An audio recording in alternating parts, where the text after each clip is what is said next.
Hi, everyone. I'm Diana Graber. I'm the founder of Civics and CyberWise, and also the author of Raising Humans in a Digital World. And I'm excited to show you level 3 of Civics, which is media literacy for positive participation. So hopefully you're familiar with this already. We're a 3-level program that spans middle school. The first level, digital citizenship, which is the safe and responsible use of technology. Level 2, information literacy, how to find, retrieve, analyze, and use online information. And the final level, level 3, media literacy for positive participation. And this is using critical thinking skills to analyze media messages and becoming a positive media participant. My favorite year to teach, so thank you for being here. All right, so that's what we're going to take a look at today. Just real quick, a few words about the curriculum. We worked really hard to sequence digital literacy lessons in a way that meets students where they are, so it's super developmentally appropriate for middle school. All of our lessons have hands-on activities that kids do collaboratively. It's about neurology and not technology. That being said, there are some lessons in level 3 where we want kids to be on their computers because they're actually going to be able to execute their hands-on activities either in the classroom or at home on a computer. Proactive, we empower youth with skills to use technology safely and wisely. And finally, we are not fear-based. We teach students how to harness the power of digital technologies in positive ways. All right, so level 3. Again, this is teaching students how to use critical thinking skills to analyze media messages. So important today. I don't need to tell you that. And to become positive media participants. They apply their research skills to an 8th grade project. A lot of kids will do a big project at the end, and that's why we added an extra unit, which you'll see at the bottom here on research skills, which basically overviews what they learned in level 2. All right, but we're going to take a look at unit 1, number 1. When a teacher subscribes or a school subscribes or a homeschool parent or an organization subscribes to Civics, they will see the curriculum in their own private portal.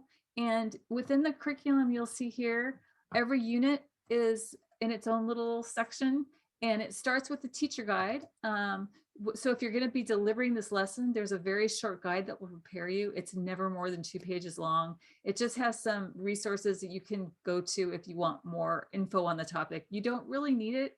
These lessons are turnkey. You can read it and go. But we do provide that if educators need it. And then finally, this you do want to share, it's the parent guardian letter. You can write in the date you teach the lesson, send it home, and there are activities that families can do together at home with their kids that underscores everything you teach in the classroom, in Civics, of course. All right, so this is again when you click on a lesson within your portal, this is what you see. The lesson plan will be on the left, so you can either read it online, you can make it full screen if you want, or you can download it so that you have it, a script in your hand as you deliver the lesson. In the downloads, you'll find this. You'll find slides, either Google Slides or PowerPoint slides if you want to use those to deliver the lesson. And if there's student work, there'll be a student packet as well. All right, so Unit 1 is about living in a participatory culture. And what that means is today we are all participants. Every time you post, every time you respond, you are a part of this big conversation happening online. And that puts a lot of power and responsibility in your hands. So we take a look at that in Unit 1. And this is from the student slides, very first lesson, are you a consumer or producer? So most of the lessons will follow this pattern. You'll talk to them about just the topic of the day. And today we're going to talk about the difference between traditional media and digital media. So traditional media is any form of mass communication available before the advent of digital media. Digital media is media that uses electronic devices for distribution. So let's talk about some traditional media. So you ask the kids this. If you don't use slides, you can write this on the board. They'll say things like radio, television, newspapers. And then you'll ask them, let's talk about digital media. And they'll say cell phones, laptops, etc.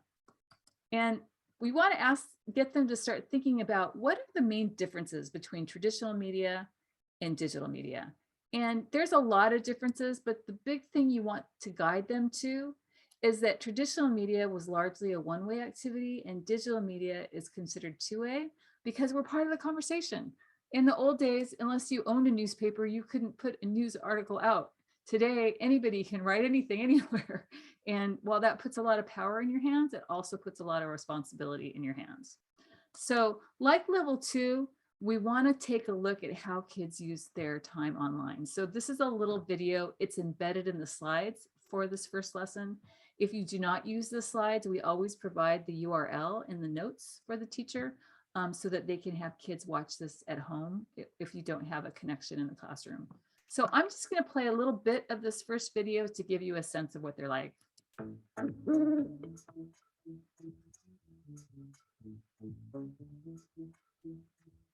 There are two ways to use media: consuming and producing.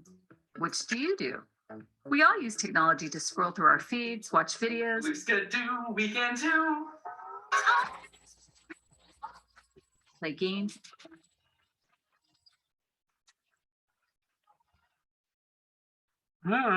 Interesting. And even read the news. That's what's so great about the internet. We have limitless amounts of information at our fingertips. But using the internet in these ways can also be limiting because it only requires you to consume. You might not realize that scrolling through feeds, watching videos, playing games, and catching up on the news is not very participatory. It doesn't require you to add or interact. It's more of a one-way conversation. Consuming can be really fun, but sometimes it's even more fun to produce. Creating something that lets you start your own conversation and even share your experiences and understandings with your friends and even the world. So you get the gist there. That's sort of. I'm making a hammering robot. Anyway, so it's just about another minute long. All of our videos are 1 to 2 minutes, so they're pretty short, but they kind of get the concept across to the kids. So you're welcome to use them if you like. Okay, then you want to have a conversation with your students. Share examples of ways you have created, shared, or participated using digital media. And you might be surprised. I always am. Kids do some really creative things online. A lot of them have made videos, they do art projects, they even write. So it's fun for them to share what they've done. Okay, so every cyber civics lesson has an activity. The activity for this lesson is they have to think of a non-school day and as best as they can, write down all the digital media activities they engaged in from the time they woke up to the minute they went to sleep. So anything from using a cell phone, computer, gaming console, tablet, even Siri at their home, or like if they use a weather app to find what the weather was, or if they're in the car with mom and they use the map app, any of those things are digital media. So we want them to actually write that down. And then kind of the important part of this lesson is think about anything that they just watched. Like, did they just watch YouTube videos or did they produce a video? So we want them to divide their time between producing and consuming. And then like level 2, this requires some math. So we actually tell them how to do it. But the objective is to create a pie chart so they can visually see how much of their time is spent consuming and how much is spent producing. This is an interesting activity because the data that we see right now for how kids spend their time, largely watching streaming content. And, you know, I mean, we all need time to relax. I understand that, but it's kind of a wasteful use of these powerful tools if we're just watching other people's creations and we're not actually researching or learning or connecting with others. So we want kids to see there's lots of ways to use tools today. All right, we have discussions with almost every lesson. In this case, the kids talk about if their results surprise them, looking at their results, is there anything they would change about their media use? Did you participate in more than one type of media at the same time? Now that's an important question because kids today are often doing 2 things at once: doing their homework while listening to music, doing their homework while texting their friends, watching TV while also scrolling through whatever app they might be using. So that's pretty typical of everybody today, but we want them to realize that multitasking has some downsides to it. So that's the next lesson. We want them to know the definition of multitasking. Do 2 or more things at the same time is multitasking. Then you ask the kids, how many of you believe you're efficient multitaskers? And I tell you, every hand will go up. So there's a couple games in this lesson. One's on video that I don't have time to show you today, but I will show you the old pencil and paper game that's super fun. We have the kids draw 2 horizontal lines on a sheet of paper. And then when you start your stopwatch on the first go round, they write, I am a great multitasker on line 1, and the numbers 1 through 20 on line 2. And then you kind of time to see the average time it takes kids to complete that task. Then they do it again. They write 2 more horizontal lines on a piece of paper, but this time When they write these two things, they have to go from alternate between the first line and the second line. So they would write I on the first line and then number 1, and then go up and write the A and then write the number 2. So they go back and forth between the lines. And again, you start your stopwatch, have the kids do it, time the first kid that finishes it, time the last student that finishes it. So you get an average time that it took them to complete this task. But basically what you'll find is the second time around, they're much slower, they're more stressed out, and their work is a lot messier. And so what you can tell the students once they do this is what they just experienced is switch tasking, that juggling 2 tasks by refocusing attention back and forth, you lose quality and you use time doing each task. And what you're going to teach the kids is there's really no such thing as multitasking. It's really switch tasking. It's really putting our attention to 2 or more things. And none of us are very good at that. And when we think that we can do homework and text at the same time, 2 of those things are going to suffer, and it's probably going to be the homework. So a good way to give them a hands-on activity so they can understand this myth of multitasking. And then the third lesson in this level, it kind of keeps going on the same topic so they really get it. This is an important one, your brain on tech. But basically we're teaching them about persuasive technology. These are all the things that are built into our devices today that make it really hard for any of us to walk away. And as they learned in level 2, the reason for that is this is a business, the business of selling advertising. And so all of these apps want our eyeballs on them as much as possible so that they can have more revenue. So it's just a business proposition that it's important for kids to understand. They're the product in a lot of cases. So we teach them about these different persuasive technologies. This is all for you in the script and also in the slides. I'll give you some examples. Autoplay, whenever we watch YouTube or Netflix, it queues up a video right on the heels of the previous one watched. Infinite scroll, we all know this. You're on any of these apps and the scrolling just goes on forever and ever, and it's really hard to walk away. Here's an example of it. I forgot to click. And dots that appear whenever you're writing a text message to somebody, the dots appear the minute they start writing back to you. So you're not going to walk away because you're dying to know what the dots say. So all of these are persuasive technology techniques that we want the kids to think deeply about. And then of course we teach them what happens in their brains, which is important, that a notification like a ping for a message or email or post rewards us with that little shot of dopamine. And that's that feel-good chemical. It makes us feel good. And when we go online to see what's happening, we get another shot of that feel-good chemical. So this is such a great lesson to teach in 8th grade because kids hate being controlled or told what to do, right? So when they understand that it's technology that's kind of controlling them, it really, you know, they're not so happy about that usually. So great time to teach these lessons. All right, so then we move on to level 2, unit 2, which gets us deeper into media literacy. This one is all about analyzing online information. It's based on research that was just completed by the Stanford History Education Group. They actually did something pretty interesting in their research, is they went to take a look to see how professional fact checkers at news organizations, what do they do to analyze online information? And they found that they basically asked 3 questions. And so we teach the kids these questions. Question number 1, who is behind the information? So the first thing they should do is open another tab on their computer and look to see who the author is or who the publisher is of the information. Number 2, what is the evidence for the claim? So you want kids to start looking at evidence, like are there notes, footnotes? Is there anything that's linked to that's a study or something done by some organization that does research?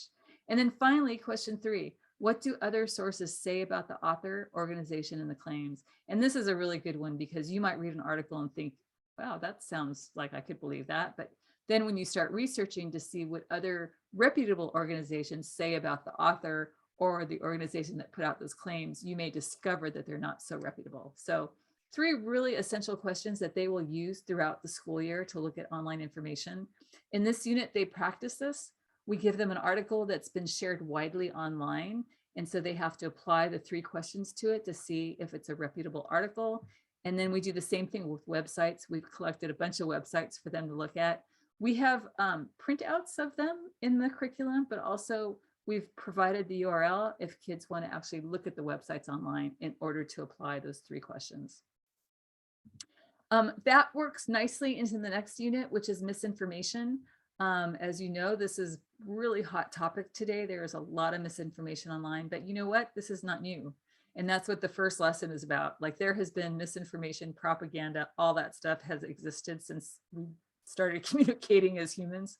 And so we take a look at its history, and then we understand why today it's a lot more prevalent and easy to spread. So that's lesson 7. Lesson 8, we look at clickbaits and deepfakes, which are 2 very concerning types of misinformation. And then we finish this unit by playing a game called Simon Says It's Fake. So I'm going to play you the short video, not the whole thing from this unit, kind of gives you a quick look at the kind of topics that we'll talk about.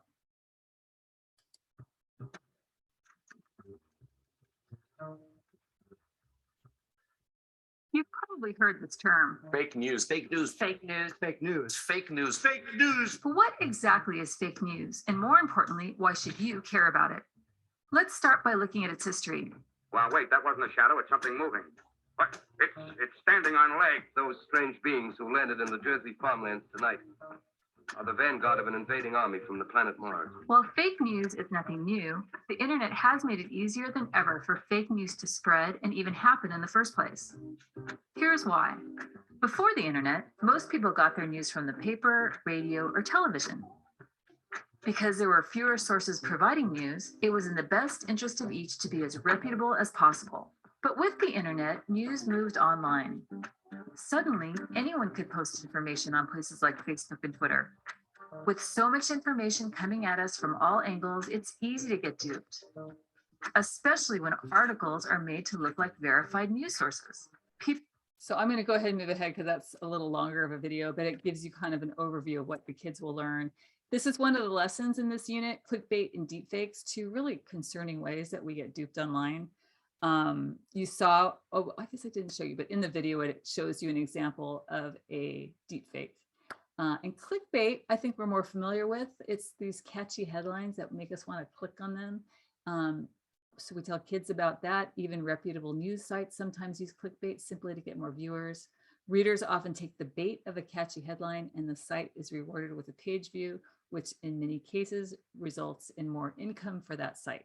So in order for kids to really understand what clickbait is and how it works, of course, we have an activity. The activity in this lesson is they actually get to write a clickbait headline. This one they'll write for the fairy tale, The 3 Little Pigs.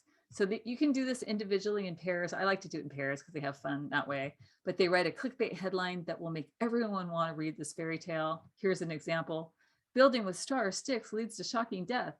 And then I have the pairs share out their headlines and we vote on the best one. So it's a very active way for them to remember what a clickbait is. All right, unit 4, stereotypes and media representation. Through this unit, students become aware of the role media play in creating and perpetuating stereotypes. So this is pretty a heavy one. Kids really kind of think deeply when we get into this. We start very simply looking at gender stereotypes, the way males and females are portrayed through modern media, and if you don't neatly fit into one of those categories, what that means. And then we talk about, you know, how different occupations or races or cultures are shown via media, and is that perpetuating stereotypes? And then finally, we talk about advertising really works off of these stereotypes. And so we take a look at how ads are made and how we're able to really put people in neat little boxes online and what that does for our thinking about others. Visual literacy is a whole subset of media literacy. These lessons teach students the fundamentals of visual literacy, the ability to read, write, and create visual images. They also help them become less susceptible to photo manipulations. So like a previous unit, we have to realize that this is nothing new. Photos have been manipulated as long as there has been photography, and that's what the first lesson is. The next lesson, we talk about different ways photographers will take a picture to tell a different story. Then we look at Don't Let That Photo Fool You, which is modern day photoshopping. Lesson 16, I don't know if you've heard of Facetune, but that's the modern day version of Photoshop. It's what's used largely on social media for people to make themselves look so perfect. There's a lot of stress involved in that when it comes to young people, so we address that. And then finally, we talk about even products are manipulated online. So this one is a pretty good one just to take a deeper look at. Before there was Photoshop, we actually talk about different questions. Here's some of the questions we start with. Have you ever altered or enhanced a photo you've taken and posted online? How did you do it? Did you use photo enhancing tools within a social media platform, an app, software, or something else? So we talk about all the ways people are able to doctor photos today. It's so easy to do. And then, you know, as I said earlier, this is nothing new. It's happened before in our history. This image, for example, of Lincoln is a doctored photo. It's actually the body of John Calhoun and the head of Lincoln. So we talk about how this was really hard to do back then because you had all these different slides and you had to cut them, splice them together, and it was very, very complicated. It's not like today where it's a few clicks of the button. So in this particular lesson, we talk about a bunch of different photos that have been manipulated and talk about the reason why, if there's bias or prejudice in the manipulation. So what you get in the slides is the doctored photo, and the kids have to guess what's been doctored, and you show them the before and after. Here's another doctored photo. They try to guess, you know, what's been doctored in this? And then you could show them the original image and then the doctored image. And really the purpose is to talk about all the reasons why images are manipulated today.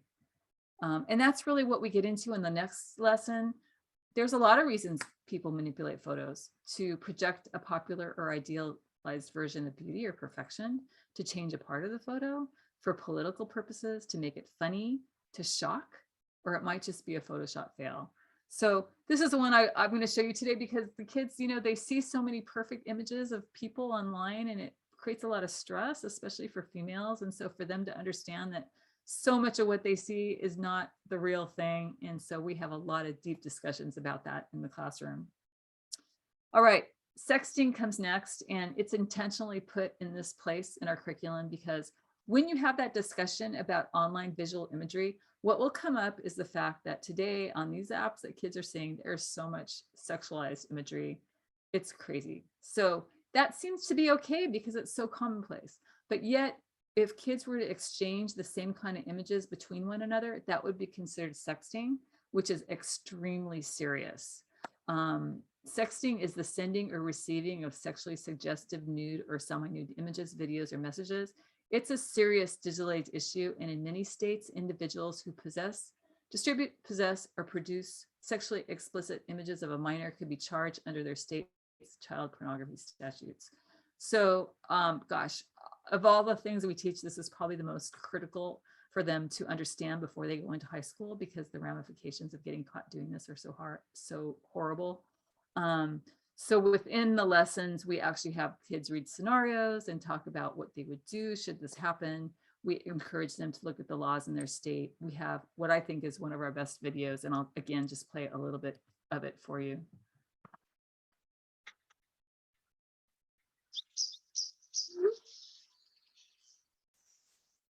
You've probably noticed there's a lot of, shall we say, inappropriate images and videos on the internet and social media. But did you know that minors who send or receive sexually explicit or sexually suggestive images, videos, or messages can get into trouble? Big trouble.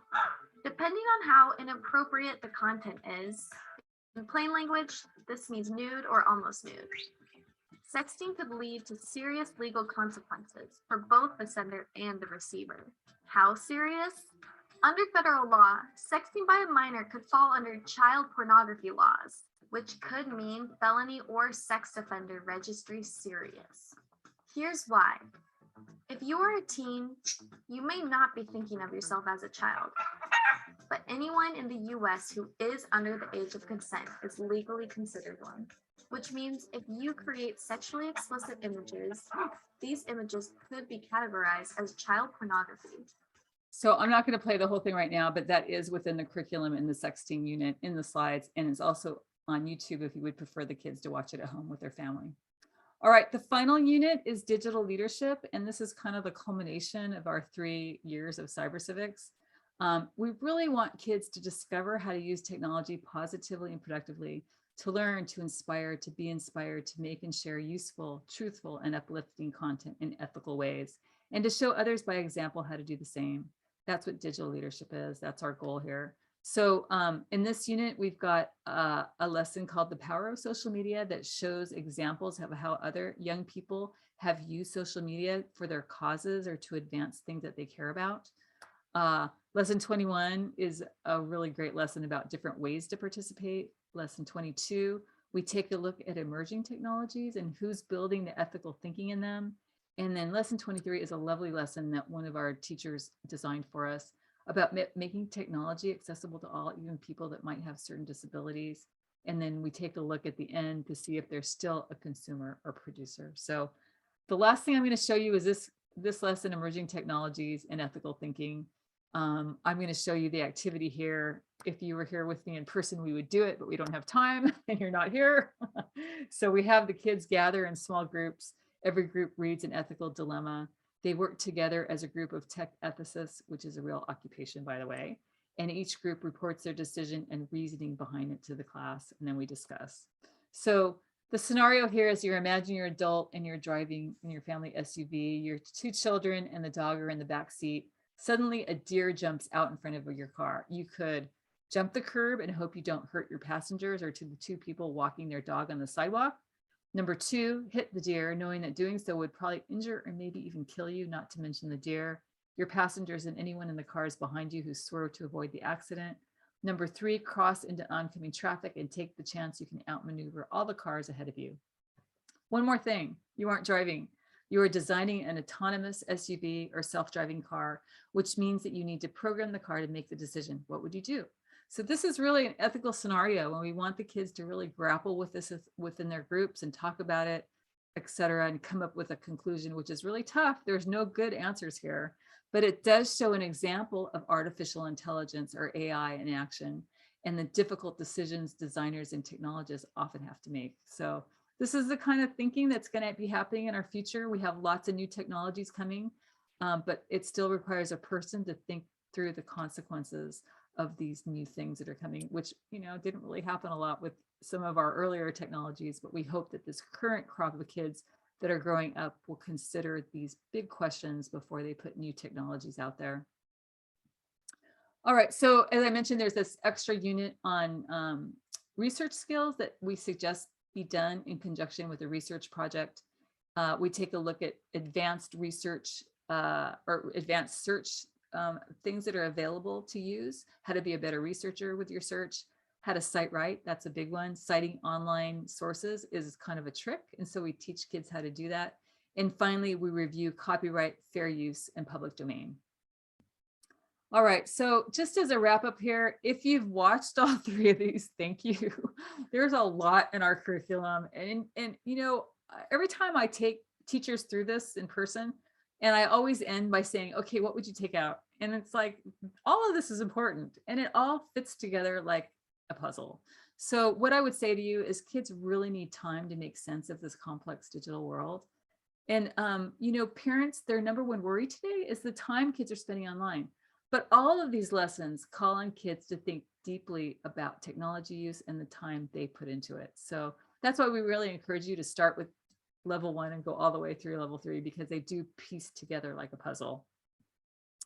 And just in culmination, when students engage in hands-on activities and discussion about digital life together, it empowers them to maintain balance between real life and screen life, to protect themselves and each other, and to create change. So that's what we're hoping for here. And please take a look at us online. You can learn more about cyber civics and reach out to us. We also have CyberWise, which is our website for parents and teachers. It's full of great resources and tips and tricks. We have a newsletter as well. And then my book is also an overview of the curriculum. And we're very active on social media, so feel free to follow us if you're the social media using type. And thank you for sitting through that. Please reach out to us anytime. We give free screen shares to subscribers of Cyber Civics. So if you have questions as a teacher or a parent teaching at home, please reach out to us and we'll help you. We also give parent presentations and teacher workshops. So there's how to reach me, and thank you so much. Happy teaching.